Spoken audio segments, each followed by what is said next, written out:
2026 ұбт-да негізі электростатика, магнетизм тақырыптары қиындап жатыр. Соның ішінде ампер күшіне байланысты мынандай есеп бар екен. Талдап көрсетейін. Ертең саған келіп қалсам, маған рахмет айтасың, Раной. Магнит индукциясы берілген. Индукциясының белгіленуі бізде В және милли тесланы айландыру керек. Бұлар 40, оның -3 дәрежесі Тесла болады. Сразу айландырып жазайын енді. Және магнит өріс күш сызықтарына 30 градус бұрыш жасайды дейді. Бұл бұрыштың мәнін білесіздер, 30-ның айландырудың қажеті жоқ. Және ұзындығы 4 см өткізгіш дейді. Ұзындығы L деп жазылады, 34 см болса, ол 0,4 метр болады екен. Енді бізге осы жерде 3 ампер ток күші өткен, демек ток күші бар, 3 ампер деп жазып алсаңыздар, есептен оңай шығады. Әсер ету күш.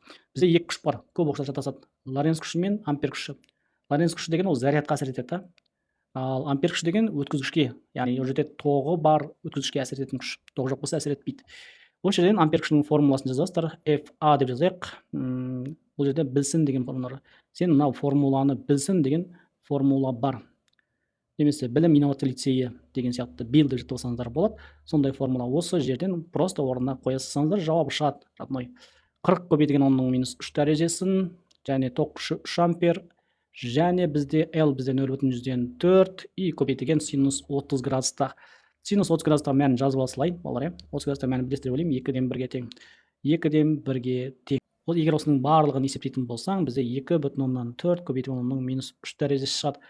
И оны біз не деп жазамыз? 2,4 милли ньютон деп жазамыз. Енді бұл жерде жауап бізде В болады екен. Егер түсінікті болса, онда 6 плюс деп кет. Егер осындай видеолар көп шығатын парақшамда тіркеліп алыңыздар, сіздерге міндетті түрде қанағаттандыратын боламын. Қанағаттандырылмағандықтан емес, қанағаттандырылғандықтан болады. Достар,